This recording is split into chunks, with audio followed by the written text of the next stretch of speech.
हमारा पहला चैप्टर है, क्या नाम है पहला चैप्टर का नाम? नंबर सिस्टम, है ना, संख्या पद्धति चैप्टर का नाम है। तो उसी में एक्सरसाइज 1.1 अभी करेंगे हम, ठीक है।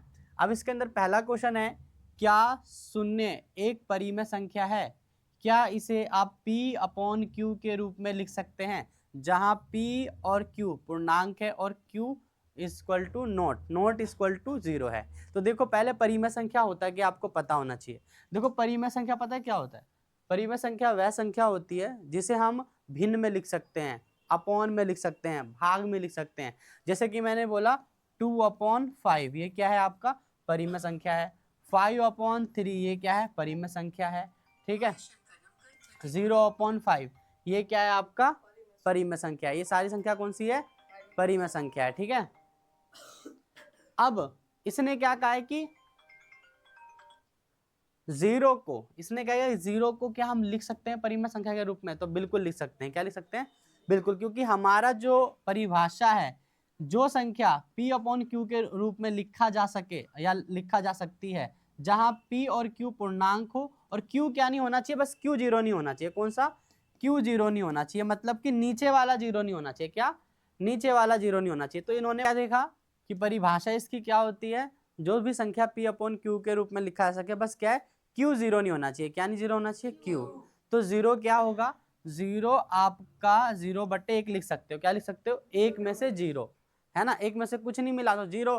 तो ये भिन्न क्या होगा? परिमेय संख्या होगा। तो आप क्या कह सकते हो? यस, जीरो क्या होगा? Zero is a rational number. क्या बोल दोगे? Zero is a rational number, ठीक है। आप ऐसे लिख सकते हो क्योंकि हमारे पास डेफिनेशन ये रही पूरी, ठीक है ना। तो समझ में आया ना, जीरो क्या है? एक रैशनल नंबर होता है, परिमेय संख्या होती है। क्योंकि ऊपर वाला हम जीरो ले सकते हैं, नीचे वाला जीरो नहीं लेना। क्या नहीं लेना? नीचे वाला। क्योंकि नीचे वाला क्या होता है? पूरा होता है। जैसे कि मैं बोल रहा हूं, अगर आपने पिज्जा लिया, सपोज दैट आपने एक पिज्जा लिया, है ना, आप एक पिज्जा है, तो एक पिज्जा में आप कर रहे हो 6 टुकड़े कर रहे हो, ठीक है ना। मानो आपने कर दिए 6 टुकड़े, है ना। तो एक पिज्जा के 6 टुकड़े कर दिए, तो मैं कैसे लिखूंगा? 6 नीचे लिखूंगा और 6 में से जितना दूंगा, मान लो मैंने इसको 2 दे दिए, तो 6 में से 2 ही तो बोलूंगा ना, कि 6 में से 2 दे दिए, बचे कितने? 6 में से 4। तो ये भी तो भिन्न ही है एक तरीके का। एक पिज्जा कितने कर दिए? 6 भाग, और 6 में से 2 इसको दे दे, बचे कितने? 4, यानी 6 में से 4 बचा। अब मुझे क्या बताओ, जीरो हो सकता है? कोई जीरो में से 1 दिया, ये क्या मतलब होता है?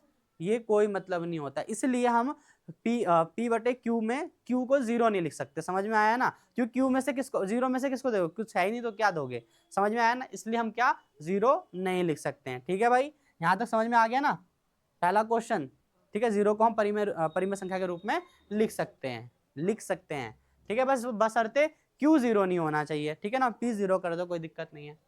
अब आगे, find 6 rational number between 3 and 4, यानी कि 2 और 3 के बीच में 6 परिमेय संख्या ज्ञात करो। परिमेय संख्या तो आपको पता है, अब 6 परिमेय संख्या कैसे ज्ञात करोगे? बहुत इजी है, बहुत ध्यान से समझना। देखो 6 परिमेय संख्या आप कैसे ज्ञात कर सकते हो। आपको कितने निकालने हैं? 6 निकालने हैं ना। आपको निकालने कितने परिमेय संख्या है मुझे बताओ?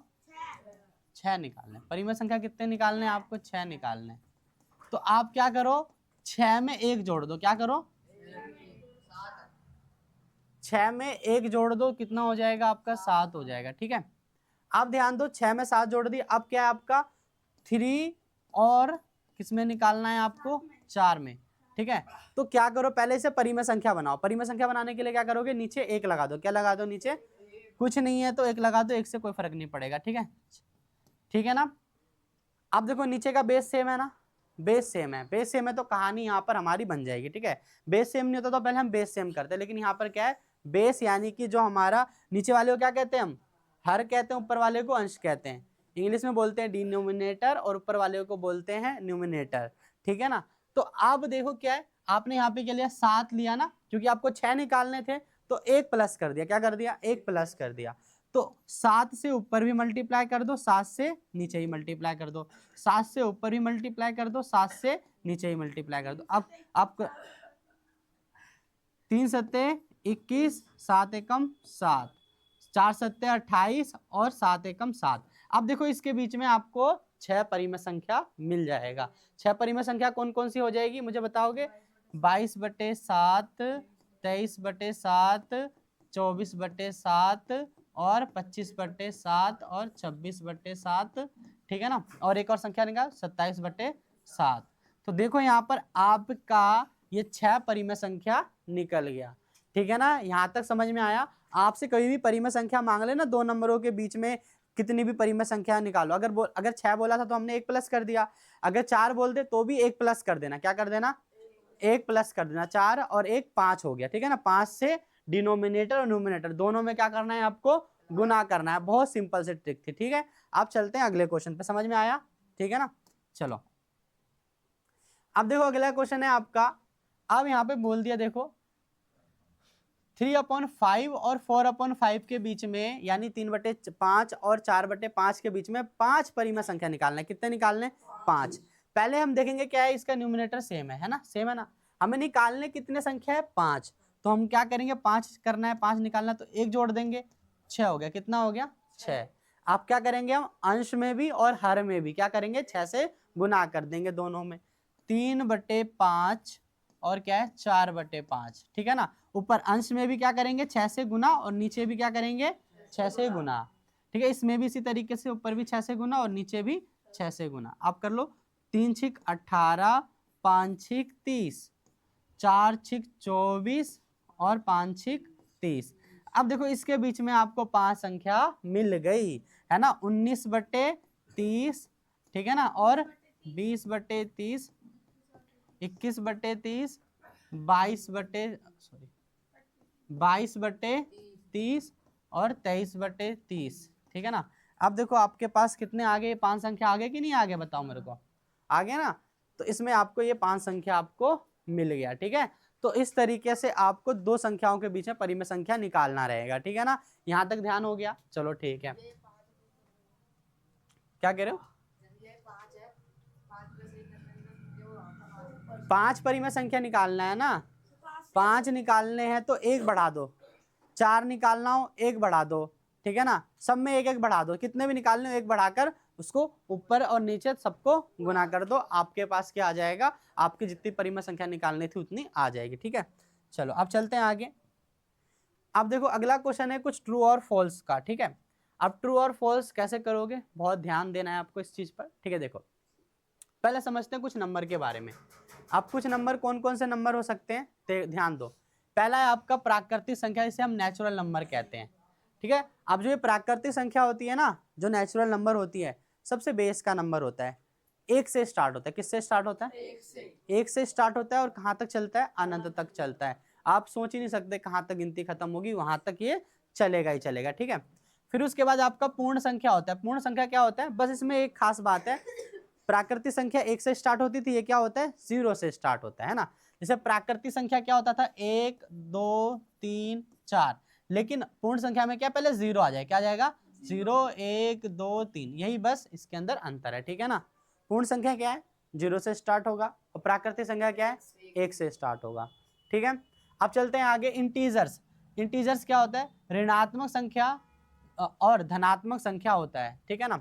ऋणात्मक संख्या 0 और धनात्मक संख्या होता है, ठीक है ना। जो भी ऋणात्मक और धनात्मक संख्या होती है ना, जैसे कि -1, -2, -3, 2 3 4, ये सब सारी संख्या क्या होती है? आपकी पूर्णांक होती है। क्या होती है? ठीक है। चलो आप चलते हैं क्वेश्चन की तरफ। आपने बेसिक नंबर के बारे में समझ लिया, चलो एक और समझ लो। परिमेय संख्या। परिमेय संख्या क्या होता है? जिसे हम P/Q के रूप में लिख सकते हैं। बस क्या है? Q 0 नहीं होना चाहिए। क्या नहीं होना चाहिए? क्योंकि अगर Q 0 होगा तो हम उसमें से देंगे क्या? कुछ है ही नहीं, तो देंगे ही नहीं, है ना। तो इसलिए तो Q 0 नहीं होना चाहिए।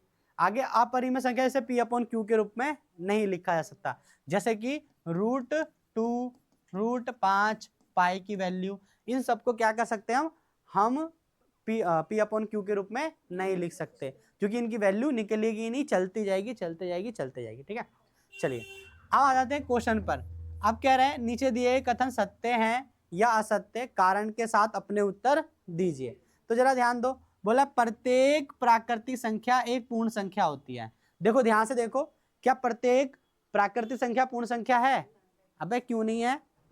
है ना, बिल्कुल है। इसमें भी 1 आ रहा है, इसमें भी 1 आ रहा है, इसमें भी 2 आ रहा है, इसमें भी 2 आ रहा है। बस में एक्स्ट्रा 0 ही तो है पूर्ण संख्या में, बाकी तो सारी संख्या है इसमें। प्राकृतिक संख्या कहाँ से स्टार्ट होती है? 1 2 3 डैश डैश डैश चलता रहता है। पूर्ण संख्या कहाँ से स्टार्ट होती है आपकी? कहाँ से स्टार्ट होती है? 0 1 2 3 चल रहा है ना। तो सारी देखो ना, यहाँ पर ध्यान दो ना बेटा, देखो सारी प्राकृतिक संख्या पूर्ण संख्या होती है, ठीक है ना, समझ में आ गया? तो ये चीज होती है।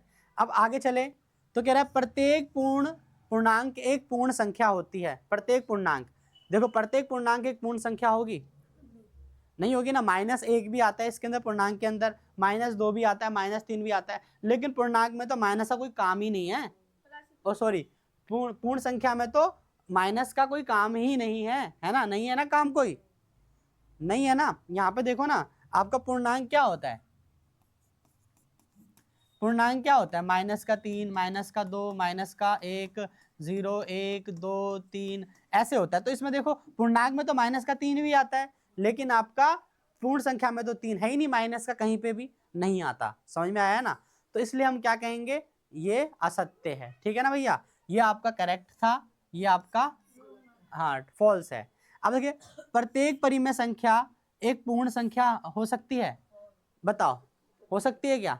नहीं हो सकती ना, क्योंकि वो माइनस में भी आ सकती है। आपका परिमेय संख्या क्या होता है? माइनस में भी आ सकता है रैशनल नंबर, ठीक है भाई? यहाँ तक समझ में आया आप लोगों को? तो ये भी क्या होगा हमारा? फॉल्स हो जाएगा। मतलब सिर्फ एक ट्रू है, बाकी सारे क्या हैं आपके? ये फॉल्स है, ठीक है?